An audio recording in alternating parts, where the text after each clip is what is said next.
Bem-vindos ao The Debate.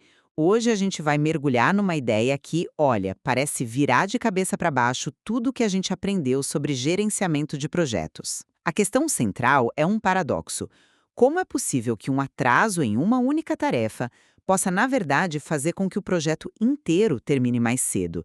Esse questionamento nasce do embate entre duas filosofias de planejamento.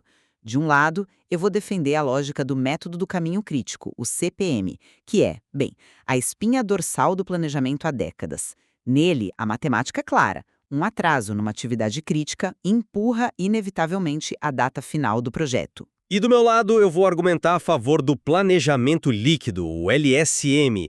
É uma abordagem que enxerga o cronograma não como uma estrutura rígida, sabe? Como concreto, mas sim como um rio, um sistema fluido que se adapta, se reorganiza e pode, de fato, encontrar um caminho mais rápido, justamente quando encontra um obstáculo. Olha, para mim a base de tudo é um princípio que já foi testado à exaustão em milhões de projetos. Um projeto é uma sequência de dependências, lógicas e físicas. O CPM nos dá um mapa confiável, com um caminho crítico que representa a menor duração possível para o projeto.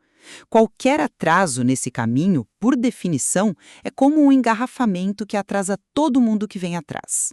A ideia de que esse atraso possa gerar um ganho de tempo soa quase como mágica, porque quebra a relação de causa e efeito de um plano bem estruturado.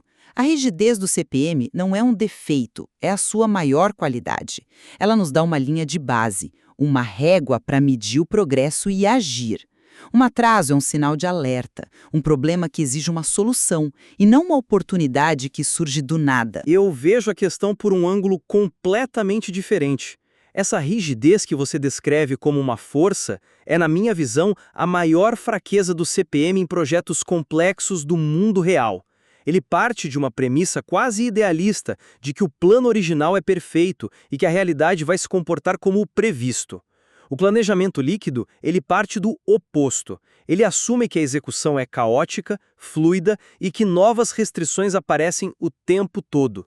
Nesse cenário, um atraso não é só um desvio numérico, ele é uma nova informação, um dado novo que alimenta o sistema. E ao forçar o sistema a recalcular tudo, esse atraso pode revelar um arranjo de tarefas e recursos que é objetivamente melhor e mais eficiente que o plano original. O LSM não tenta salvar o plano inicial a todo custo, ele busca a cada segundo o melhor plano possível agora. E é por isso que um atraso pode, paradoxalmente, antecipar o fim. Certo. Você falou em fluidez, mas essa fluidez me parece ignorar as restrições duras e reais de um projeto. Vamos falar sobre a natureza das dependências, porque para mim é aí que está a força do CPM.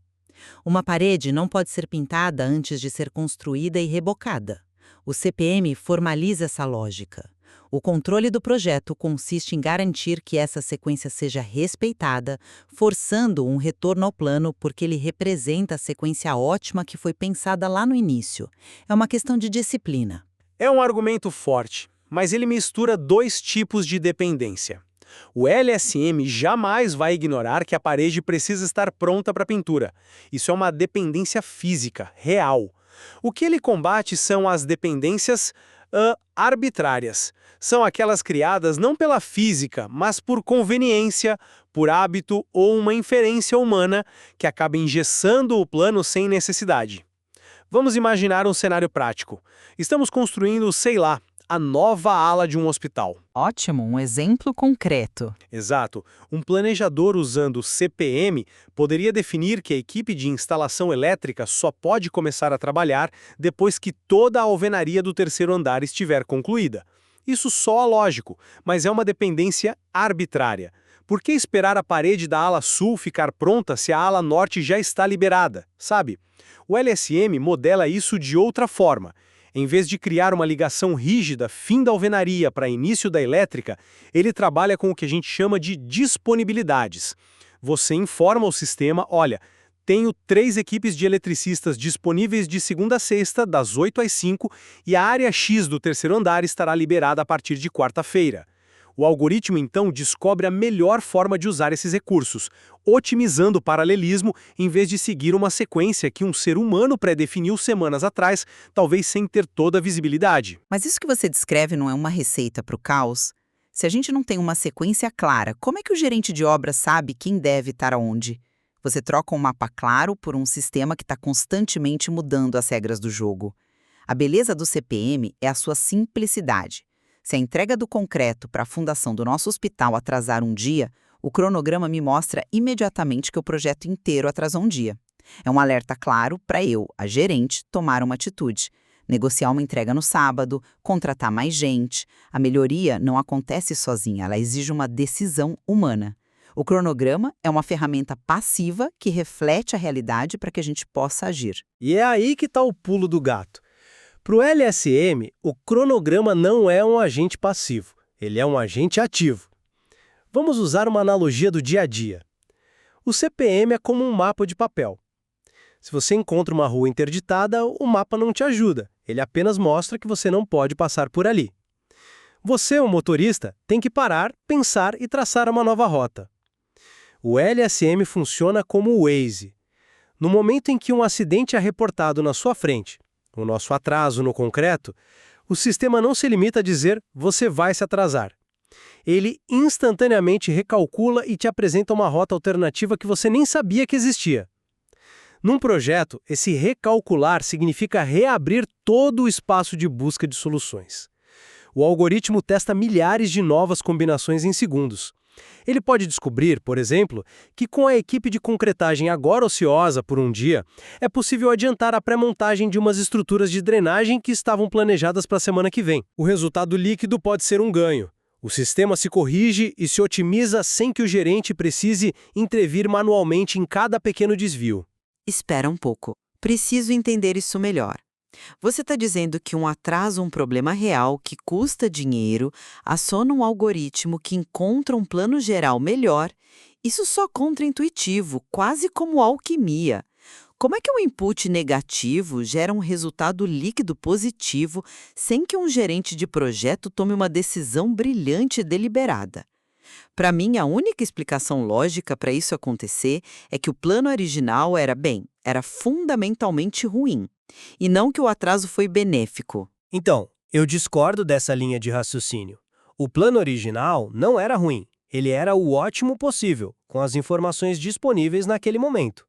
O atraso é uma nova informação que muda o contexto. Pense no nosso hospital. Digamos que o plano de escavação inicial previa o uso de 22 caminhões, a capacidade máxima da frota, para terminar o mais rápido possível. Só que por causa de uma chuva forte, o início da escavação atrasa um dia. E nesse dia, apenas 18 caminhões estão disponíveis. O CPM tradicional diria, problema, vamos atrasar. O LSM, ao ser atualizado com essa nova restrição, roda uma nova otimização combinatória. E o que ele pode descobrir?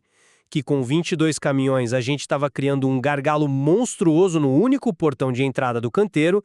Os caminhões ficavam mais tempo na fila esperando para entrar e sair do que trabalhando. Com 18 caminhões, o fluxo se torna contínuo, sem filas. A produtividade real de cada caminhão aumenta tanto que a escavação inteira termina meio-dia antes do que o plano original, com 22 caminhões, previa. O atraso não foi bom em si, mas o processo de replanejamento que ele forçou revelou uma otimização, um gargalo oculto, que nós, humanos, não tínhamos visto. O algoritmo encontrou um ponto ótimo que era invisível antes. Ok, agora eu entendo o mecanismo que você está descrevendo, mas eu acho que você está diagnosticando a causa raiz de forma errada. Você chama isso de um benefício emergente. Eu chamo isso de prova de que o planejamento inicial foi subótimo. Mas deixando isso de lado, o que você descreve soa como um sistema de uma complexidade imensa. O CPM é universal, robusto, ensinado em toda a faculdade de engenharia e compreendido por toda a indústria. O LSM parece exigir um nível de detalhe absurdo, uma parametrização complexa de vários dispositivos, como você mencionou, prioridades, disponibilidades e um poder computacional gigantesco, com softwares especializados como o Spider Project. Isso não o torna impraticável para a grande maioria dos projetos e equipes?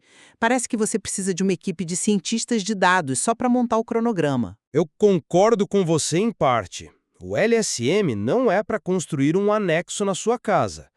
Em cenários simples, lineares e com pouca incerteza, um bom e velho CPM é mais do que suficiente. É a ferramenta certa.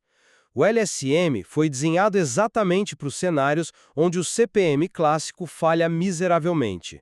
Ambientes de alta complexidade, granulares, com dezenas de frentes de trabalho simultâneas e alta variabilidade.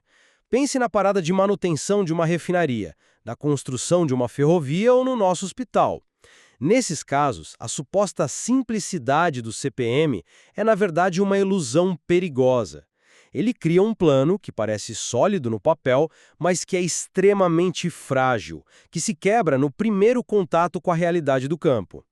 A complexidade do método LSM é apenas um reflexo honesto da complexidade do projeto que ele tenta modelar. Tentar simplificar essa realidade com um diagrama de barras rígido é a verdadeira fonte de problemas, porque cria uma falsa sensação de controle sobre um sistema que é, por natureza, imprevisível e fluido. No fim das contas, o que eu defendo é que a clareza, a estabilidade e a previsibilidade de um caminho crítico são indispensáveis para a gestão.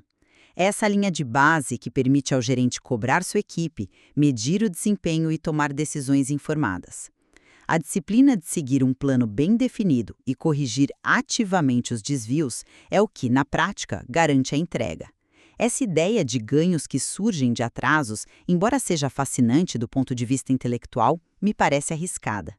Ela corre o risco de minar essa disciplina fundamental, sugerindo que os problemas podem, de alguma forma, se resolver sozinhos. E a minha conclusão é que, para a complexidade dos projetos modernos, a gente precisa de métodos que abracem a mudança em vez de lutar contra ela. Tentar forçar a realidade a caber no plano é uma batalha perdida. O planejamento líquido nos mostra que, ao abandonar a rigidez e permitir que o plano se adapte como um fluido, nós não apenas respondemos melhor aos imprevistos, mas também descobrimos ativamente oportunidades de otimização que um modelo estático jamais revelaria.